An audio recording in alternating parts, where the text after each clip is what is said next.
Hello everyone, this is the 5th Epical Revelation Fellowship. I'm Reverend Dr. Roger Paul, and tonight we're going to finish paper 48. We're on section 6, Morontia World Seraphim Transition Ministers. And we're actually on paragraph 621.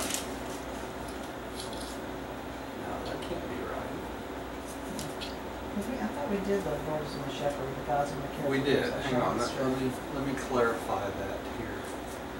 And okay, we started racial interpreters. You're probably right. Whoa! What is that? What is that? That's Roger. Hello. Roger, is your Skype working? Yes, it is. Is yours not? Millie had a little trouble getting hers going tonight. No, mine, the window says Skype phone unavailable. That's okay. If you called, that's what mine said, but Roger called me and it came on. That's what hers said, and when I called... No, okay. Yeah, Thanks for my antenna phone. Never mind. Okay, I'm dialing you up right now. It says, okay. Now it says... Okay. Okay. I think it has something to do with the 10, Microsoft 10 that they introduced. Yeah. I did not put it on here, but I did put it on my old computer. My son said, that's so old, you shouldn't upgrade anything on that, Mom. Yeah. Okay, George, thank you very much. Okay, Rodney's out there, I think. There you are. Okay. Hey, Rodney. Hey, Rodney. Rodney, I was telling Millie that Tim will probably not join us tonight. He was not feeling well. Tim? Yeah. And well, I was telling the folks at home we're on 621, and that is correct. That's the right paragraph. Okay. Starting with racial interpreters. That's right, racial interpreters. That's right, which is 622 actually. Okay, let's say a quick prayer. You're gonna study with him on your book all night? Kind of discourage him. We got a new cat in the house. He's named Tutsy, and he's a little needy. You took another cat in? Come on, Roger. Yeah. He came with the house. He came with the house. We just got him neutered and got his shots and stuff. He's a little needy. Yeah. So anyway. Drop the cat off there. Yeah. No, don't drop any cats off at my house. No, please. No more.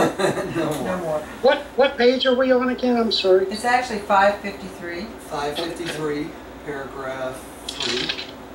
The number 2, racial interpreters. Racial interpreters, that's right. In spite of the fact that he has their seraphim up there. There you go. There we go. I was wanting to slide off there. And the reason that I was going to do that is I was going to kind of bring us up to date, but let's just get into it here. Sweetie, would you say a quick prayer for us to get us started? Hallelujah. You made it through the day. Yes. Those good ones. Dear Heavenly Father, Mother God, we thank you so much for this evening that we can spend together studying the book and learning more about the essence of what you've revealed to us. Help us to understand it, help us to keep our minds open, and we ask for continued help and clear-mindedness. It is in your name always, Jesus Christ, Michael, we pray. Amen. Amen. Amen. Okay, so we're on section 6, and it is about the seraphim, the Morontia World Seraphim. These are the transition ministers. We talked about this a little bit last week. And the transition ministers are the seraphim that helps us along when we first get to the mansion worlds to adjust. Okay, and there's 7 groups of these, and this is the groups of the transition ministers. We already talked about the seraphic evangels, and you can listen to last week's if you like a little bit more information on that. Okay, so should we go back and do number 1? No, let's keep going because I'd like to get through this tonight, Millie, and okay. We got a lot of good stuff coming up in the next 2 sections here. Okay, so Rodney, would you like to start out tonight for us at section 2, racial interpreters? Roger, I would be glad to. Thank you. All right, number 2, racial interpreters. All races of mortal beings are not alike. And we're talking about other planets or spheres. Right. No, everywhere, really, right, including ours, right? Okay. Okay. True, there is a planetary pattern running through the physical, mental, and spiritual natures and tendencies of the various races of a given world.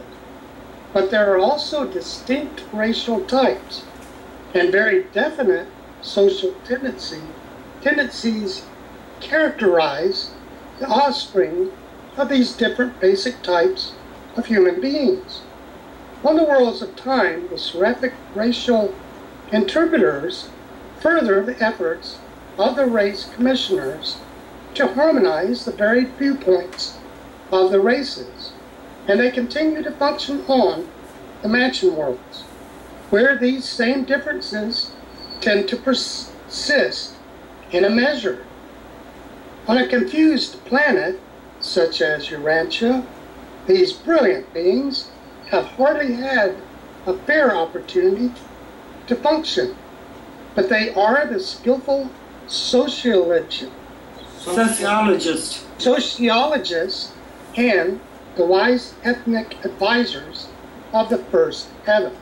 Okay, so we can assume by this, if we didn't know already from reading it in the book, that all planets normally have 7 races, okay, that spring up down through time. It's a normal evolutionary process, right? So all the planets that are inhabited have the same issues with race that we have. Okay, ours is a little bit worse because of us being in rebellion. But these race differences continue on the first mansion world. Why would that be? That's because we start up there exactly where we are here. So any tendencies we have on this planet, we're going to have in the first mansion world. So these racial interpreters help us to adjust to the different races and get over some of these differences, or integrate these differences within our personalities, so that we can harmonize better on the first mansion world. So this is a common thing in all the planets. It's not just us. So we weren't unlucky by getting 7 races, right? Roger, I have a question. Yeah. Once we are on the mansion world, our very first life, I realize that the mansion halls are segregated by race. Right. But our bodies are all the same. Yes, right? that's true. The same color. Yeah. Whatever color that is. Yeah, whatever color that is. Yeah. Now Jesus, when he appeared on earth, of course, surely I don't know if he even looked the same, did he?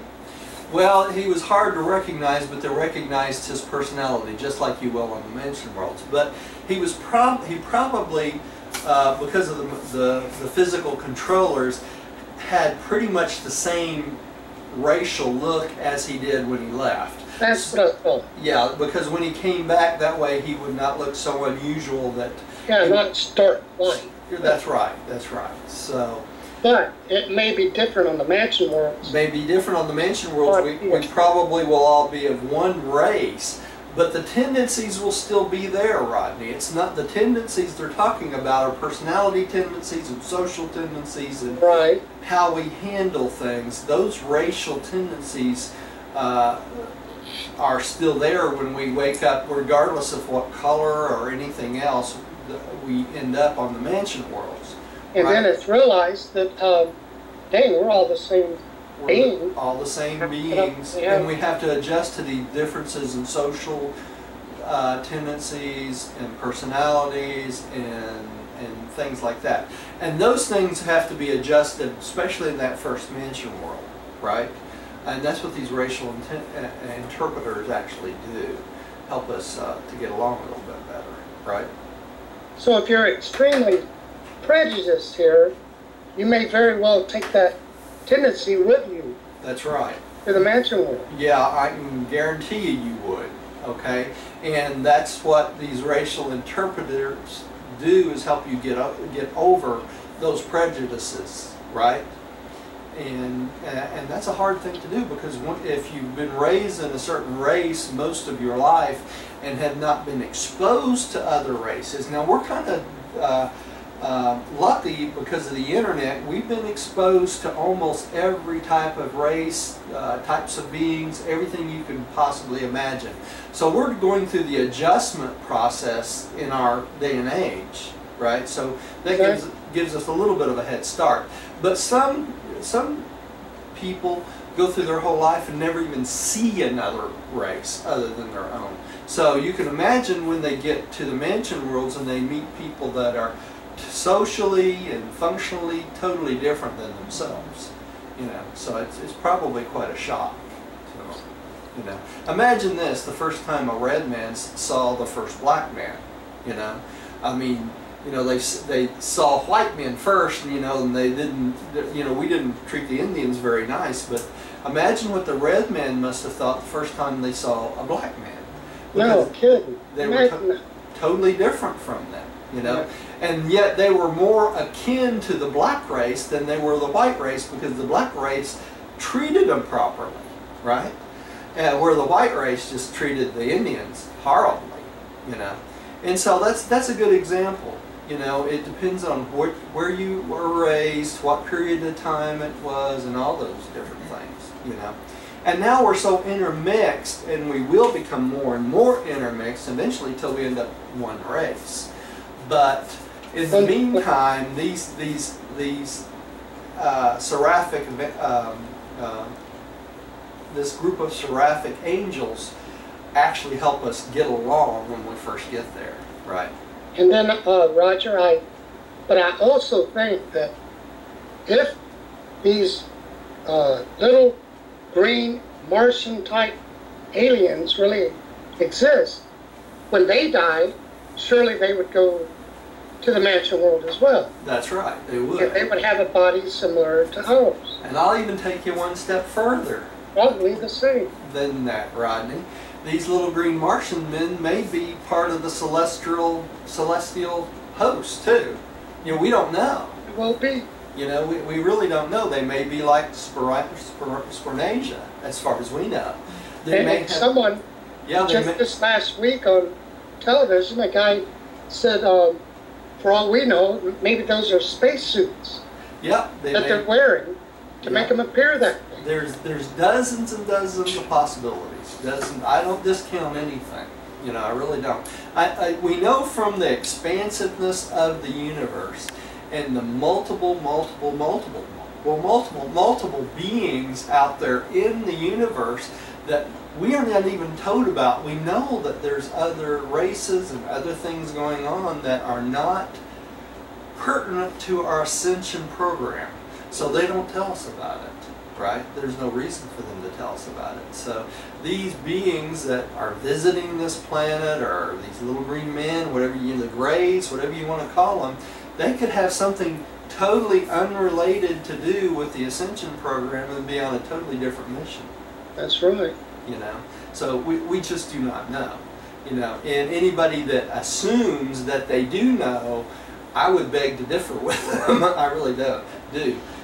Because it's not been revealed to us, really, when it comes right down to it. I know the way we treat beings and people that we do not know and do not understand is pathetic in our society. It really is, you know. Because if one landed in your front yard, the first thing you're going to do is you're going to be afraid of them. And then the next thing you're probably going to do is go get your gun. Because you have a lack of understanding.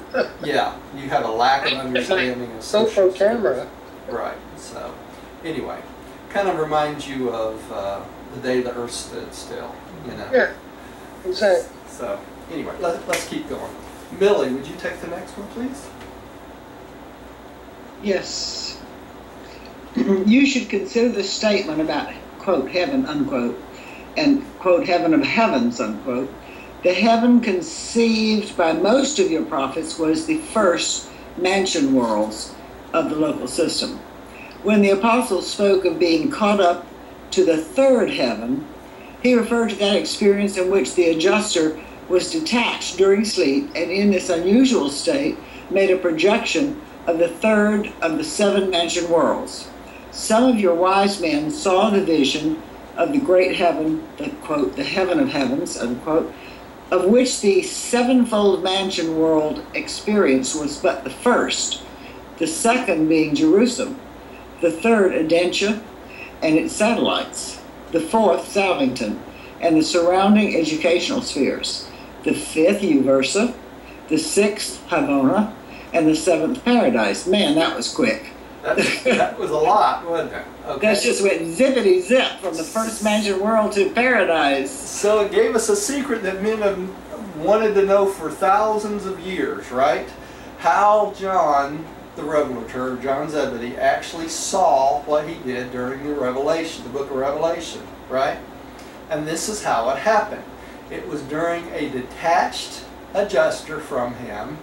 He experienced this vision. He didn't actually go to the mansion worlds, did he? He didn't go to the mansion worlds. He didn't go to Jerusalem. He didn't go to Salvington. He didn't go to Adentia, Salvington, Uversa, Havona, or Paradise, did he? But he just saw it in a vision. He saw it in a vision. That's right. And that's because his adjuster was temporarily detached from him. Okay? What does that mean? His adjuster was detached. What does that mean? During certain unusual occasions, Rodney, the adjuster during your sleep can detach from you to do a specific mission or do something for the will of God. Okay? So in other words, his adjuster went there? His adjuster left him temporarily. Now if that happens, then who takes over watching that being? The guardian seraphim, right? Does not allow any other being in its place. So when his detached adjuster returned to him, it brought back these memories to him? That's right. That's right. That's exactly right. So this is how the book of Revelation was brought into being. That's why John sat down and wrote, you know, he didn't actually write it. He had somebody with him write it. He told them what he saw and they wrote it down, and that's what ended up being the book of Revelation. And the book of Revelation was modified and changed so many times that most of it doesn't make a lot of sense. Once you've read all the Urantia book, you can read through it and you can make out almost everything in it now, right? But you have to know the Urantia book cover to cover to understand everything, okay? But it was a revelation, it was a vision, okay? And this paragraph tells us how it happened, okay? Okay, now it also states some of your wise men. Some of your wise men. Now, so this has happened to other humans, right, Rodney? In other words, other humans and prophets have had visions such as this. You see what I'm saying? So that's where their visions came from. This is where that's right. You know, prophecy never dies, does it? Revelation never stops, and that's why we have the Urantia. Huh? It could definitely happen again. Oh, it could happen anytime to anyone, just about. Right? I mean, it's not limited to way back in the Bible ages. No, it's not. Well, we know it happens. It keeps happening because we have the Urantia book, right? I mean, that's as plain as you can say it. Okay, sweetie, would you take the next one? 3. Mind planners.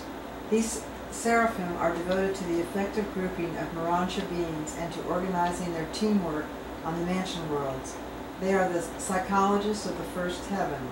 The majority of this particular division of seraphic ministers have had previous experience as guardian angels to the children of time, but their wards, for some reason, failed to personalize on the mansion worlds, or else survive by the technique of spirit fusion, which frees them up to do this work, right? So these are the group planners, right? When we get there, these are the seraphim that puts us into working groups so that we can function and do specific tasks, right? It is a... I'm sorry. So we have sociologists and psychologists also in the mansion world. In the mansion world. The guardian angels. The guardian angels, that's right. And they're well experienced because they've been, what? Guardian seraphim of humans on a previous time, right? Okay. That's why they understand this so well. Yeah. Okay.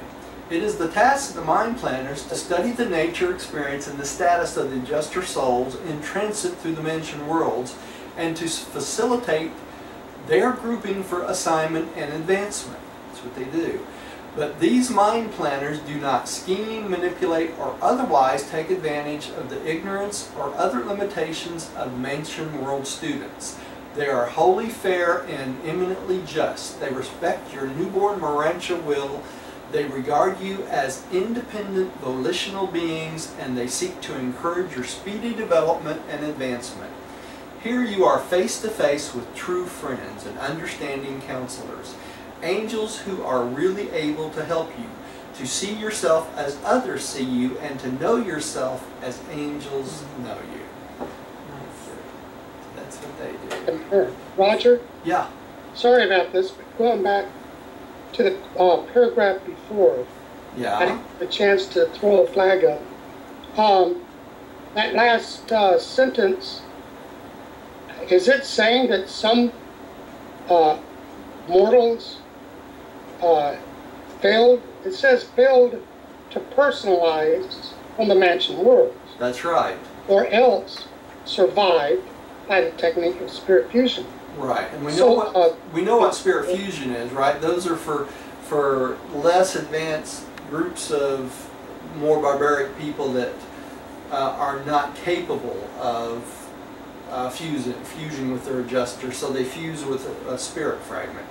But the other one, Rodney, are those who fail to personalize on the Mansion worlds, either because they chose not to survive or there was nothing salvageable about them, right? Okay. So on the Mansion worlds, you can still decide you don't want to go any further. That's right, you can. All the way up till before fusion. But surely you would be educated to know that, look, if you don't, Well, Rodney, it just will never be. Rodney, I think if you get to the Mansion worlds, you'd have enough sense to figure out that you want to go on, wouldn't you? Of course, I would think Yeah, so. I would think so too, because you'd have the whole picture. It's hard to understand in this life. We don't have a whole picture, do we? It's so short. You know? Yeah, it's really too short. And So it depends on your atmosphere, where you're born. yeah, there's so many different things. So, but you still can choose not to survive. That's the will that the Father gives you, even in this life. So I would think I'd want to survive at least to the first Mansion world, so I could make an educated decision about survival. Wouldn't you? Like educated decision. Yeah. So. Okay. All right. You're up, Rodney. Again. Okay. Even on. Even on Morontia, these seraphim teach the everlasting truth. If your own mind does not serve you well, you can exchange it for the mind of Jesus of Nazareth, who always serves you well. And what mind is that? That's the Spirit of truth, is it not? You think about it. The mind of Jesus is the Spirit of truth. It's the mind of the sons of God, right? Okay, let me state something here right off the bat tonight, so that y'all understand why I can teach. Okay, I can teach not of my own volition. I teach because of the Spirit of truth within me, which is from whom? Jesus of Nazareth, right? I'm an idiot. That's as plain as I can say it.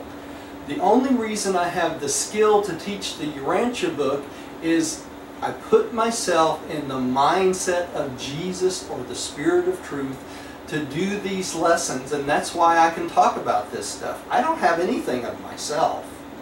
Okay? I've learned a little bit about the book. Yeah, I've read it many times and all that, but the things that expands this book that I teach come through what? Come through the Spirit of truth, which we all have. You know? And that's why we can all teach this book. Not of our own selves. And when we realize that, and we learn to set our own ego aside, it's easy to let the Spirit of truth speak through us. You know? Remember when Paul the Apostle used to go around and he'd say, this is not of me, this is of the Spirit of truth. And that's what he was talking about, wasn't it? You know? It's not the stuff that we know, because we don't know anything. when it comes right down to it. The things we know, we learn through what? Christ. We learn through the Spirit of truth, right? The voice of Christ. So I just wanted to stick that in there tonight. That's cool, Roger. Thank you. Okay, Millie, will you take the next one, please? Yes. The Morontia Counselors, number 4. These ministers receive their name because they are assigned to teach, direct, and counsel the surviving mortals from the worlds of human origin, souls in transit to the higher schools of the system headquarters. They are the teachers of those who seek an insight into the experiential unity of divergent life levels, those who are attempting the integration of meanings and the unification of values. This is the function of philosophy in mortal life, of Mota on the Morontia spheres. Okay, that's a very important statement there, okay? What is philosophy? That is the experiential integration of these meanings and values into the physical life, okay? And what is that called when we get to the Morontia level? It's called Morontia Mota. Okay, so that just explained to us what is philosophy, what's the difference between philosophy and Mota.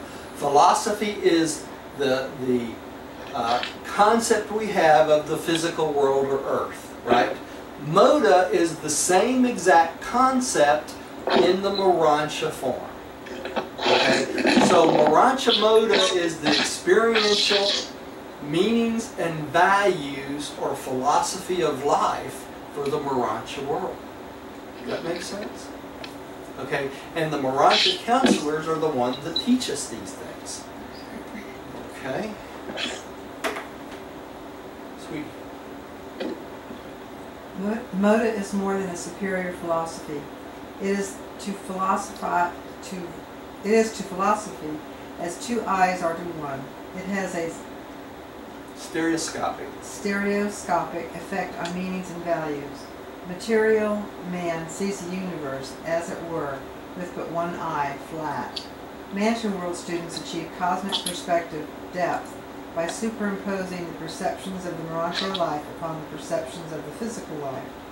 And they are enabled to bring these material and Morontia viewpoints into true focus, largely through the untiring ministry of these seraphic counselors and the Morontia progressors. Many of the teaching counselors of the Supreme Order of Seraphim began their careers as advisors of the newly liberated souls of the mortals of time. Okay, so it's these teachers that teach us about philosophy and Mota and how it affects us in the cosmic universe. Okay? And they teach all the Mansion World students and any Morontia progressors. And how long are we Morontia progressors? All the way up until we become what? First stage spirits, right? Okay. Technicians. These are the seraphim who help newly ascenders adjust themselves to the new and comparatively strange environment of the Morontia spheres. Life on the transition worlds entails real contact with energies and materials of both the physical and the Morontia levels, and to a certain extent with spiritual realities. Ascenders must acclimatize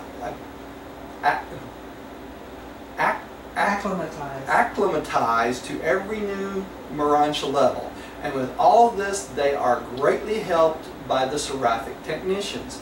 These seraphim act as liaisons with the Morontia power supervisors and with the master physical controllers, and function extensively as instructors of the ascending pilgrims concerning the nature of those energies which are utilized on the transition spheres.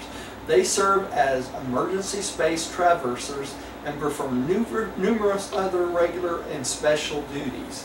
Okay, so when we get to the first Mansion Worlds, we have all these new physical things to adapt to, and all the new Morontia physical things to adapt to. So these technicians work with the power supervisors and the master physical controllers to help us acclimate ourselves to these things. Okay? Sounds pretty important, doesn't it? Okay, Rodney, would you take the next one? Okay, number 6, recorder teachers.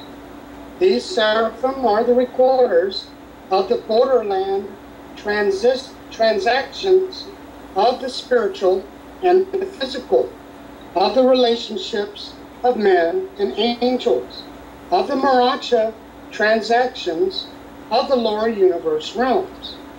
They also serve as instructors regarding the efficient and effective techniques of fact recording. There is an artistry in the intelligent assembly and coordination of related data. And this art is heightened in collaboration with the celestial artisans, and even the ascendant mortals become thus affiliated with recording. Afflicted. It's affiliated. Affiliated. Affiliated? Yeah, affiliated, yeah. Turn my speak. With the recording seraphim. Okay, so the recording teachers, notice they say recording teachers, not just recorders, right? Are these seraphim that record everything that goes on between angels, men, spiritual beings, right? Everything is always recorded, just like our life, you know. The seraphim, one records while the other's on duty, you know, that sort of thing. So everything is always there, nothing is lost. All right. Millie, would you take the next one? Yes. The recorders of all the seraphic orders devote a certain amount of time to the education and training of the Morontia progressors. These angelic custodians of the facts of time are the ideal instructors of all fact seekers. Before leaving Jerusalem, you will become quite familiar with the history of Santania and 619 inhabited worlds. Whoa. And much of this story will be imparted by the seraphic recorders. So you won't just learn about Earth and everything that happens on it, or Urantia, but you'll learn about all 619 inhabited planets from these seraphic recorders. Right? Actually, I'm glad we're not going to forget anything once we learn it. Yeah, really. 619? 619. You got to learn all of that. I can't remember all the stories I've heard about the 50 states. Can't remember what I had for breakfast. I can't remember half the time when I put my keys in the morning. So go ahead, dear. These angels are all in the chain of recorders extending from the lowest to the highest custodians of the facts of time and the truths of eternity. Someday they will teach you to seek truth as well as fact, to expand your soul as well as your mind. Even now you should learn to water the garden of your heart as well as to seek for the dry sands of knowledge. Forms are valueless when lessons are learned. No chick may be had without the shell, and no shell is of any worth after the chick is hatched. But sometimes error is so great that its replication by revelation would be fatal to those slowly emerging truths which are essential to its experiential overthrow. When children have their ideals, do not dislodge them, let them grow. And while you are learning to think as men, you should also be learning to pray as children. Okay, what's it saying here? It's telling us to be careful when you're teaching your children not to break down their ideals and concepts, right? You know, sometimes a little fantasy is a good thing. You know, we can't be so rigid with the truth that we do not allow our children to grow with an imagination and mind, right? We guide them in the proper directions, but we don't give them such stated fact to the point that down what they already are learning. Now, does this work on adults too? Yes, it does. You know, if you're so rigid with your facts that you just run over people and what they believe, that will never accept what you have to say. Okay? And Jesus taught us this many times in the lesson he teaches about bringing people along from where they are, right? And we have to be careful doing that, because once you learn the truth of the Morontia book, it's hard not to share it with everybody all the time, right? Because that's what we do, right? I share thoughts and ideas That's in right. at least once a day. That's right. We share our thoughts and ideas. We have to be careful about how we do that, right? So, All right. Law is life itself and not the rules of its conduct. Isn't that interesting? Evil is a transgression of law, not a violation of the rules of conduct pertaining to life, which is the law. Falsehood is not a matter of narration technique, but something premeditated as a perversion of truth. The creation of new pictures out of old facts, the restatement of parental life in the lives of offspring. These are the artistic triumphs of truth. We just said that, right? The shadow of a hair's turning, premeditated for an untrue purpose, the slightest twisting or perversion of that which is principle, these constitute falseness. But the fetish of factualized truth, fossilized truth, the iron band of so-called unchanging truth, holds one blindly in a closed circle of cold fact. One can be technically right as to fact and everlastingly wrong in the truth. Where do we see this the worst? People trying to teach the Bible. That's where we see this the absolute worst. People have taken what they consider truth and made it fossilized. It's not growing, it's not living anymore, right? So we have to be careful we don't fall to the same things with the Morontia book. We have to let it grow. We do not want to teach it in such a way that it's what? False, right? Or evil. We want to teach it in such a way that it's a growing, ever-changing truth, right? All right. Rodney, would you take the next one, please, sir? yes, I like that last paragraph. Yeah, I do too. 7. Ministering reserves. A large core of all orders of the transition seraphim is held in the first mansion world. Next to the destiny guardians, these transition ministers draw the nearest to humans of all orders of seraphim, and many of your leisure moments will be spent with them. Angels take delight in service, and when unassigned, often minister as volunteers. The soul of many an ascending mortal has for the first time been kindled by the divine fire of the well to service through personal friendship with the volunteer servers of the seraphic reserves. Can y'all imagine this? These ministering reserves befriend us on the mansion world and keep us company, okay? So we have these experienced seraphim as buddies and friends and that sort of thing all the time around us, you know. So all we have to do is take advantage of that opportunity, right? Millie, would you take the next one? Yes. From them, you will learn to let pressure develop stability and certainty. To be faithful and earnest and, withal, cheerful. To accept challenges without complaint and to face difficulties and uncertainties without fear. They will ask, if you fail, will you rise indomitably to try anew? If you succeed, will you maintain a well-balanced poise, a stabilized and spiritualized attitude throughout every effort in the long struggle to break the fetters of material inertia, to attain the freedom of spirit existence? So what does this paragraph teach us? It teaches us to be cheerful, right? Earnest, It's there faithful. on earth. I mean, that's great. Yeah, even in difficulties, right? I broke that down today. I had some difficulty. Wednesday mornings, 9 to 1, I run the cash register at Habitat. And I got so angry because things did not go well. Mm-hmm. Because of things other people did not do. If they had done it right, I would not have had a problem. I did not appreciate that, and everybody knew it. Yeah. I'll have to practice speak. I get to go again Saturday. I'll be there 9 to 1 on Saturday, and I'll be cheerful. There you go.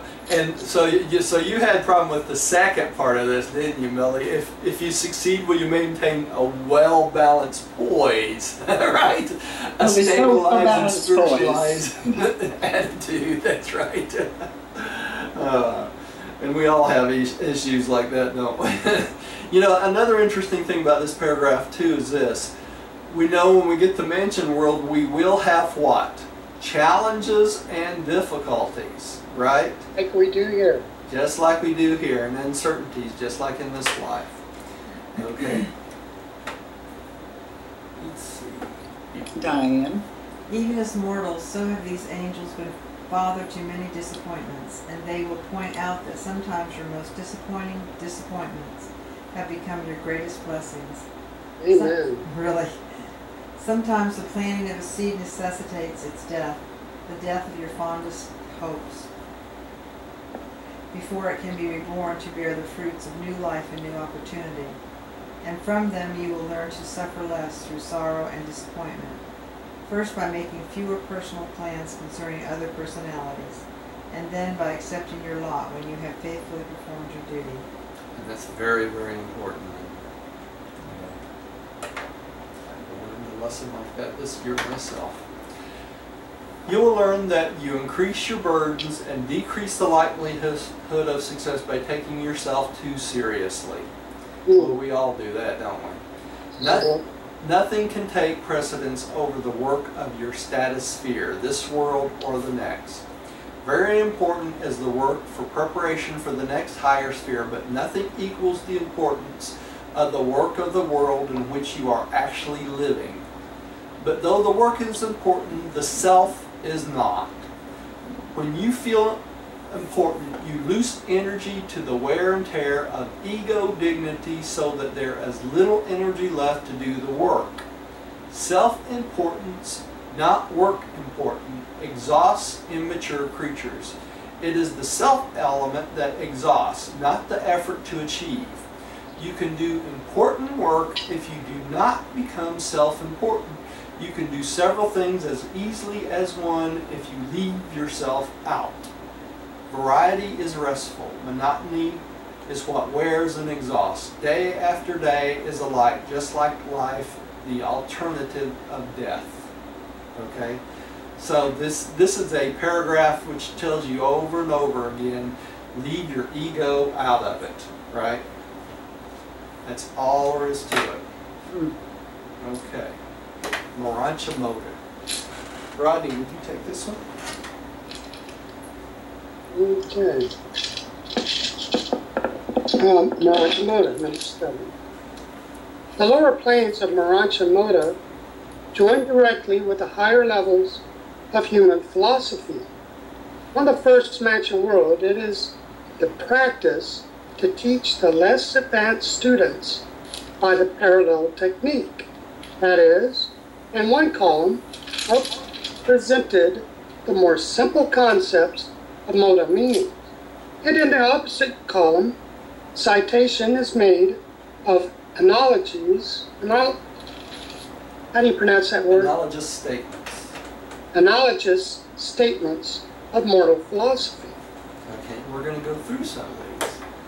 All right. Billy, take the next one.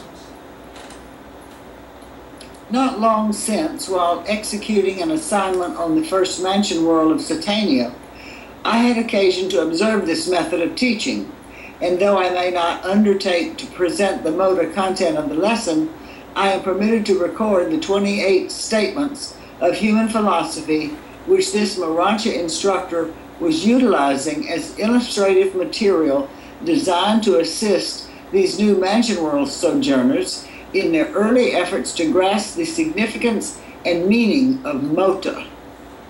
These illustrations of human philosophy were, and so on. Okay. Mm. Sweetie, would you take the first one? So Roger, Yeah. in other words, opposite of each one of these was the Morontia Moda. Was a Morontia statement. Moda statement, that's right. And let's see if we can analyze these as we go and kind of figure out what they might have meant as the Moda part of it, or at least explain what these mean, right? Yeah. Okay. Okay. 1. A display of specialized skill does not signify possession of spiritual capacity. Cleverness is not a substitute for true character. And what does this tell us? It tells us that just because you have a certain skill does not mean you're spiritually superior to anyone else, right? Right. And it also goes on to tell us that cleverness, just because you're smart, is not a substitute for what? True character. And what are they talking about here? True spiritual character, not just character, right? So Roger, Yeah. on the next world, it makes me wonder, you carry your skills with you, You carry. or are you born into a life that, you know, each body has a skill that's tagged with it? Well, any skill you... Cleverness, the same with cleverness, or different minds. Are there different minds that you're born into? Well, you you carry the same way you have whatever planet you're born on. Yeah. It's your luggage that you carry. It's the luggage you carry with you. It's your memories, your memory patterns, and that which makes you who you are. So, like, I'm a builder and an electrician. I would carry those skills with me. That's a physical skill, though, but that might translate into something totally different when you get to the mansion world, right? Okay, I understand that. Yeah. But you put in certain skills in developing that, and those skills you put into developing those skills, Rodney, you will use in other things, you know? You have a capacity for like electrical things and things like that. You might have a capacity for some of the physical circuits when you get to the mansion worlds, you know? And the Morontia circuits. The Morontia circuits, that's right. But, like this is saying, that in no way has anything to do with the spirit world. That's right, it doesn't. Okay? Number 2, few persons live up to the faith which they really have. Unreasoned fear is a master, intellectual fraud practiced upon the evolving mortal soul. Okay, so, man, what this reminds me is defending your life. The guy was ate up with fear, and that's what they're talking about here. You know, very few people actually use their faith to get over the fears that keep us from being great, right, in our life, or doing great things, I should say. That's a perfect example of that. Rodney, you take the next one? Yes, number 3. Inherent capacities cannot be exceeded. A pint can never hold a quarter. The spirit concept cannot be mechanically forced into the material memory mold. So you can't wake up on the mansion world with spiritual concepts that you weren't born with, right? You have what you are, and that's it.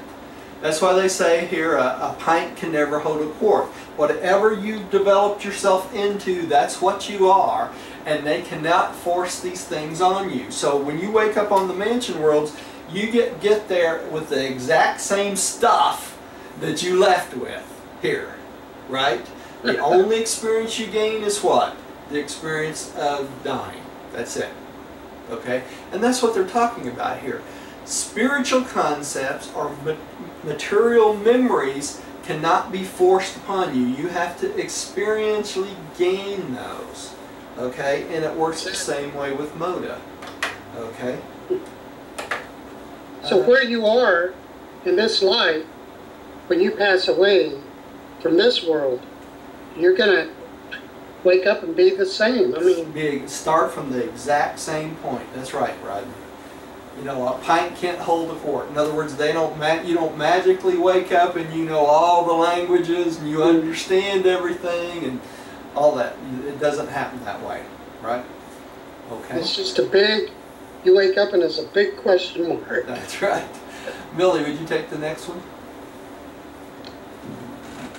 What is the next one? Number 4? Four, yeah. Few mortals ever dare to draw anything like the sum of personality credits established by the combined ministry of nature and grace.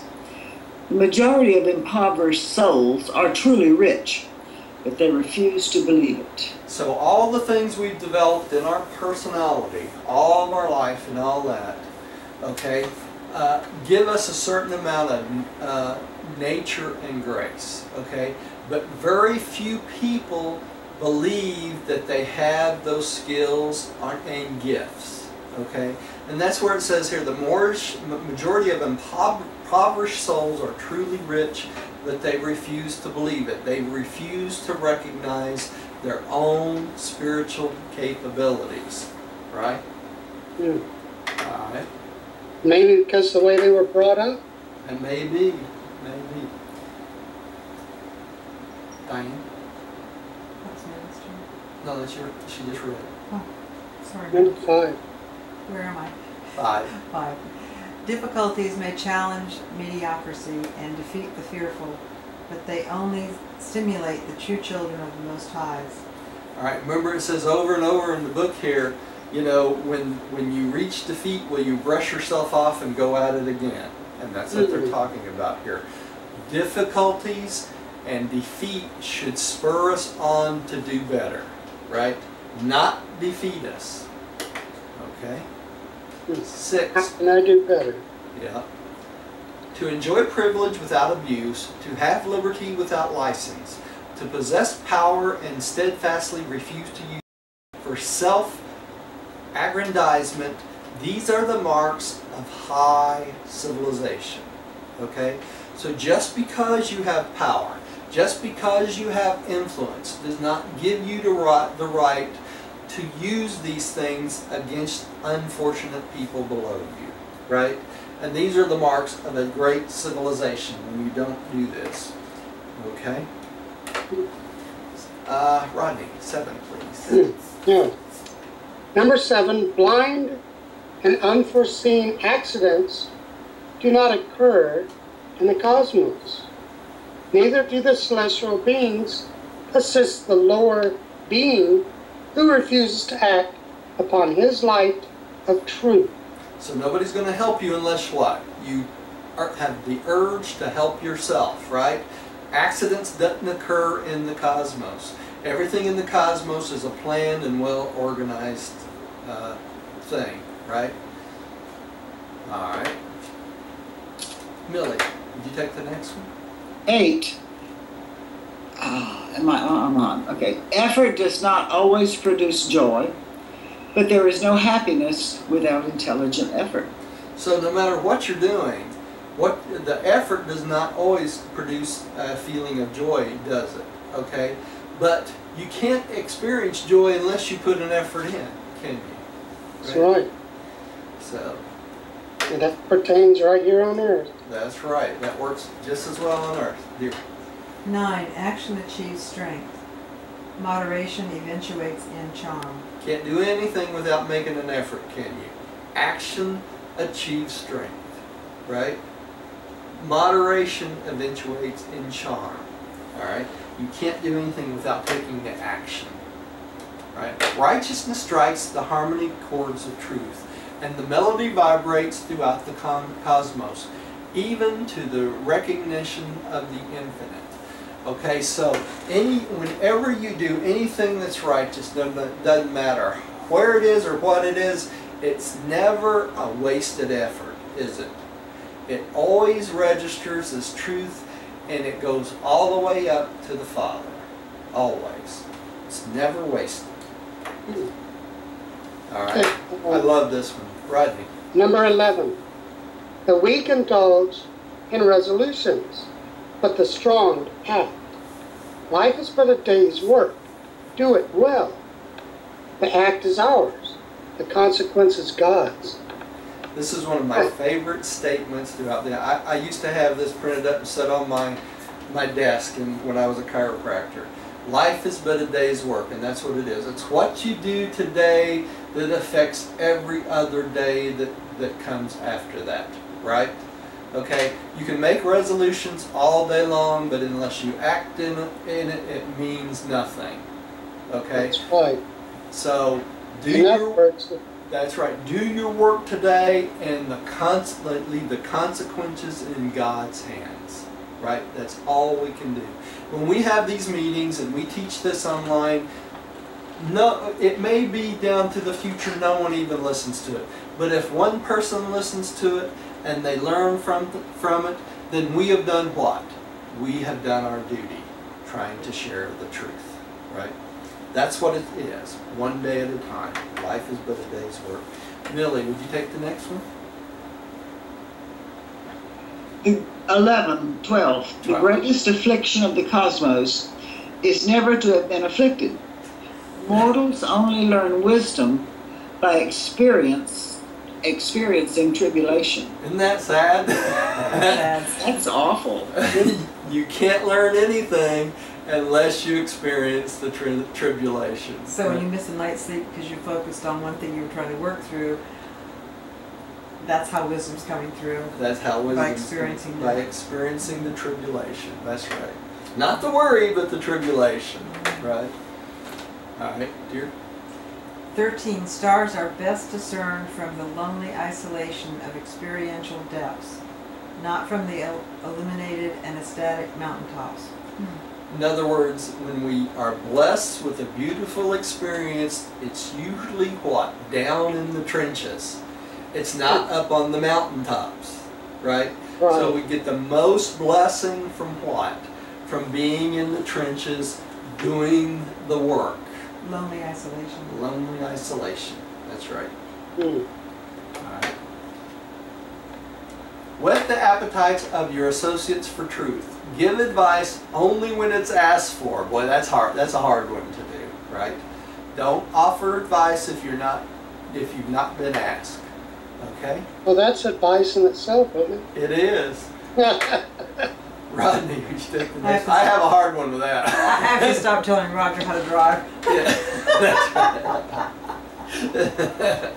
I'm just going to look over and start looking and say number 14. Very good. I wish you do. Okay, number 15. Affectation is the ridiculous effort of the ignorant to appear wise, the attempt of the barren soul to appear rich. Do y'all know what affectation is? Yeah, I've got a friend that does that. Yeah, it's trying to be something you're not, right? You know, acting self-important, right? Okay, and or pretending that you're from something better than you are. That's exactly right. A woman friend, and I won't name her, but I call her a brass cracker. A what? A grass cracker? A brass cracker. Oh, brass cracker. Oh, Lordy. Okay, I've said about that one. Billy, would you take the next one? Yes, something on number 14. Good advice, give advice only when it is asked for. If you open this book, you're asking for advice. That's right, you are. Can't get by that, that's for sure, you know. Number 16, you cannot perceive spiritual truth until you feelingly experience it.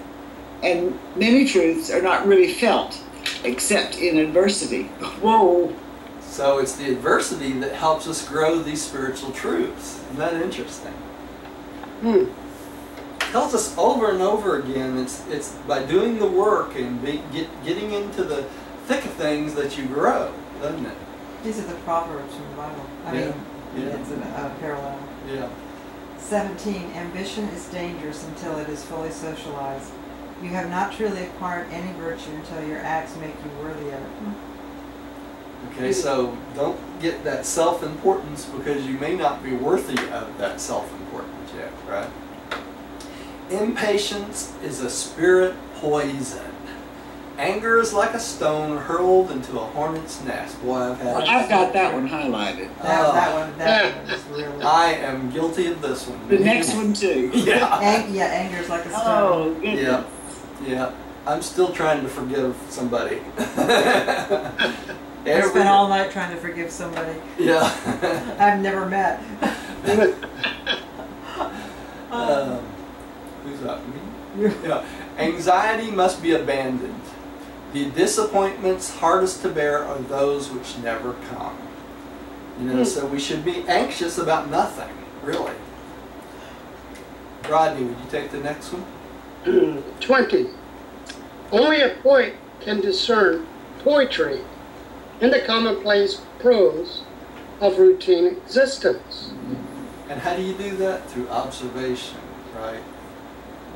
Observation. And this is the thing of the poets. Explain that one though. The poets? Yeah. A poet understands by putting things, the terms together and making the poem. Okay? So he has to break down the concepts and the thoughts and put it into a prose in which will make sense to someone else. Okay, gotcha. All right. Okay?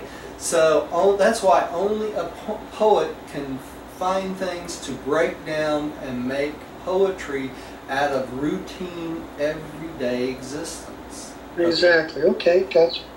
You got it? And this is just a picture of the poets. I threw it in. I thought it was interesting. Okay. All right. 21.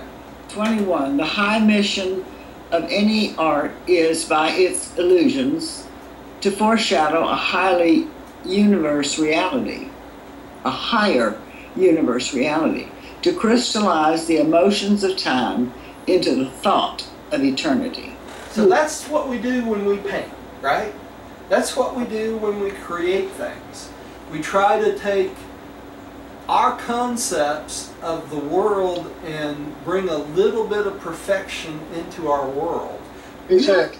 We know this is not perfect, right? But it brings us closer to that perfection, right?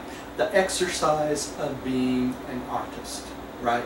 And that's what they're talking about. We understand eternity and we can think about eternity, but we cannot conceptualize That's right. eternity. We can't grasp a hold of it. We don't. Whoa. Do you hear that thunder? Is Yes. that Know what that was? It's all around my house. Yes. Oh. And this way. I was wondering what it was.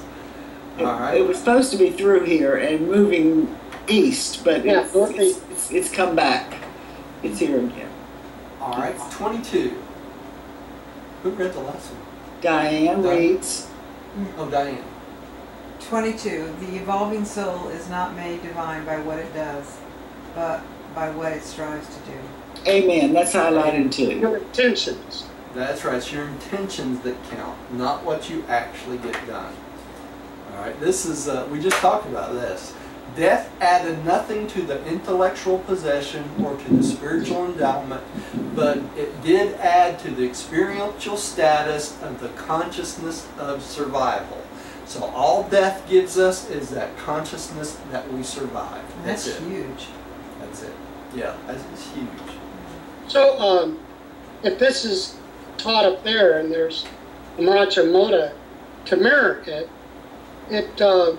I think what it's doing is letting you know that in the future, you know, because you don't really die, but you become unconscious, or you get another body, right? Right. As you advance. Yeah, but what it teaches you is that you die no more. You know, your life is everlasting. You actually grasp hold of the concept of that everlastingness of the universe, right? Survival. Survival. That's right. Rodney, would you take the next one? 24. 24. The destiny of eternity is determined moment by moment by the achievements of the day by day living. The acts of today are the destiny of tomorrow. So all we have is today, right? So you need to make every moment of every day as full as you possibly can, because that's all we really own, is today. Yeah, Right? keep it cheerful and That's right. keep a good attitude. That's right. Millie, would you take the next one? Number 25. Greatness lies not so much in possessing strength as in making a wise and divine use of such strength. So if you're strong, okay, strong-willed, strong character, all these things, right? It's not the possessing of those that's important. It's how you use them. How you use them to benefit your fellow man and your fellow beings, right? Sweetie. 26. Knowledge is possessed only by sharing. Oh, Yeah, that's Yeah. thunder. Yeah. It is safeguarded by wisdom and Must speak. socialized by love. Okay, so you only gain knowledge by sharing it with others, and it is safeguarded. In other words, it continues on by the wisdom and the socialization of love to other people, right? It's of no use. Knowledge is of no use if it's not shared, right? Progress demands development of individuality. Mediocrity seeks perpetuation and standardization. So if you're I can't even say the word. Mediocrity wants wants to stay the same, not continue on and develop and grow, right? Okay, but progress demands that you develop your individuality, okay? You grow. All right. Rodney, would you take the last one? yes. And finally, number 28, the argumentative defense of any proposition is inversely proportional to the truth contained. In other words, it's only a defense if it has truth, right? So how does that go now? Explain that. Okay. If you make a proposition, you make an argument of any statement, okay? It's only as good in exact proportion to the truth that's inside that proposition. So if it has no truth in it, no matter what you're trying to defend, it means absolutely nothing. Yeah. Okay? So it's only as good as the truth that's inside of it. Gotcha. Got it? The point is, my point is. Yeah. My point is. All right. Millie, would you take the last paragraph there on this section? Such is the work of the beginners on the first mentioned world, while the more advanced pupils on the later worlds are mastering the higher levels of cosmic insight and Morontia motor. What are they talking about here? The cosmic insight. That's the next step, isn't it? That's the spiritual level, right? Not the Morontia level, but the cosmic insight is the beginning of the stepping into this next section, the spiritual level, right? And the Morontia moda is the current level, right? Okay, the last section. Here. 8. The Morontia progressors. From the time of graduation from the mansion worlds to the attainment of spirit status in the super-universe career, ascending mortals are denominated Morontia progressors. Your passage through this wonderful borderland life will be an unforgettable experience, a charming memory. It is the evolutionary portal to spirit life and the eventual attainment of creature perfection by which ascenders achieve the goal of time, the finding of God on paradise. So we become Morontia progressors until we step into the spiritual attainment, the first spirit level. Right? You know, Roger, Yeah. according to books in the Bible, I believe Genesis, God, the only commandment God really had was to become perfect even as He is perfect. That's right. That's right. And when I was a kid going through church, I always wondered about that, because how could you become as perfect as God? But that's actually what happens. That's actually what happens, Rodney. We get trained into perfection, don't we? That's what all these angels and seraphim and all these beings that help us along, is they train us how to be perfect. And that was God's commandment. And that's why there's so many angels and beings and things like that are assigned to doing just that, preparing us to meet God, right? It's God's business. It's God's business, and we become finaliters. And why did we become finaliters? For the next level, for the next outer space level. And do you think there's going to be any kind of being that's created in the outer space levels that's not somehow like what our experience has been going up through the universe? No, that's why we train in such a way. So the outer space level, I can tell you what's going to be out there. They're going to be beings much like we are, going through the same experiences that we are, because we're going to be assigned to train them out there and to administering them. Right? Interesting. Yeah. So that's what's to come. It's not such a big mystery. Right? Okay, let's keep going. There is a definite and divine purpose in all this Morontia and subsequent spirit scheme of mortal progression.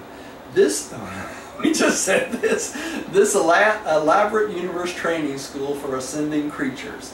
It is the design of the creators to afford the creatures of time a graduated opportunity to master the details of the operation and administration of the grand universe.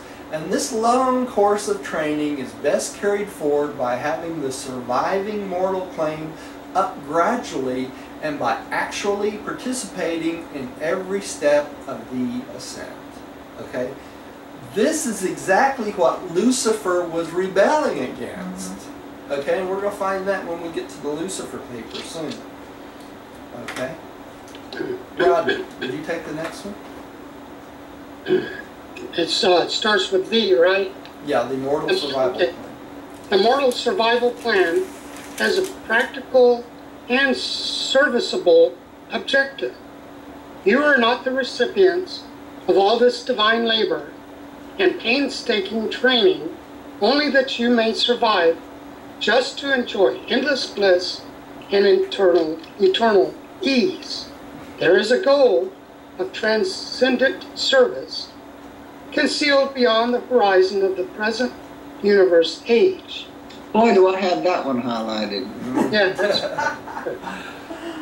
if the gods design merely to take you on one long and eternal joy excursion, they certainly would not so largely turn the whole universe into one vast and intricate practical training school, requisition a substantial part of the celestial creation as teachers and instructors, and then spend ages upon ages piloting you, one by one, through this gigantic universe school of experiential training.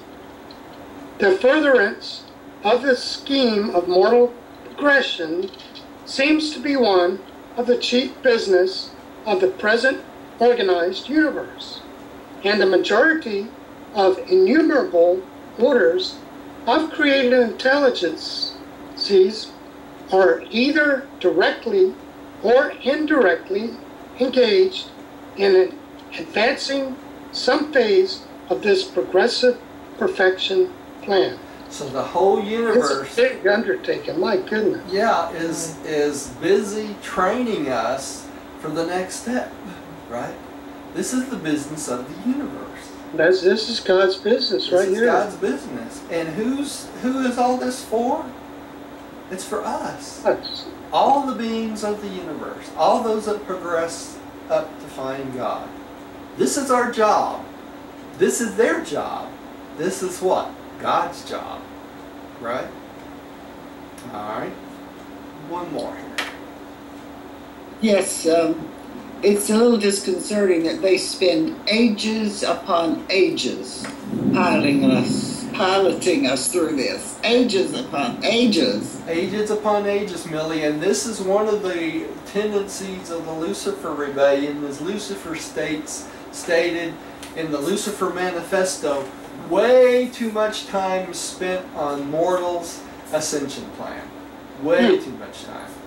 And that was part of the rebellion of the Lucifer. We know where that got him. That's right. We know exactly where that got him. In traversing the ascending scale of living existence, from mortal man to the deity embrace, you actually live the very life of every possible phase and stage of perfected creature existence within the limits of the present universe age.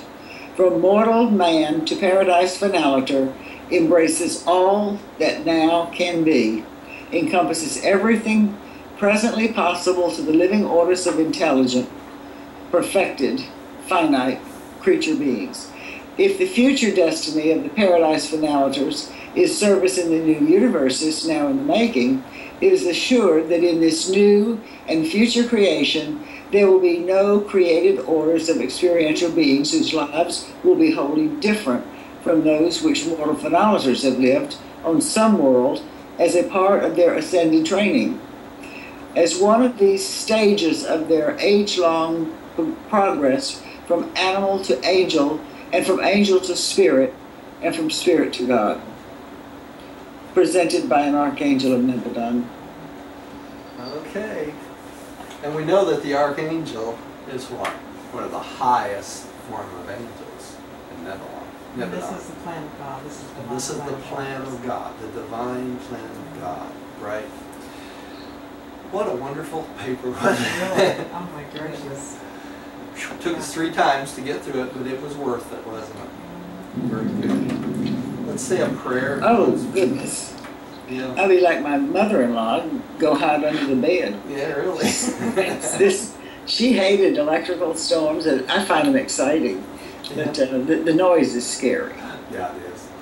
Well, let's say a little prayer and we'll close for tonight. I'll close this tonight. Father, thank you for the opportunity to learn this wonderful revelation that you've provided for us. We thank you for the ascension plan. We thank you for loving us so much to give us this pathway to find you and the experience to do so, and teaching us how to be perfect even as you are perfect. We thank you for the opportunity to come together and share as brothers and sisters in this learning, and we pray that this thing that we do on Wednesday nights and Sundays will benefit others in some way so that they may prepare the way for their ascension too.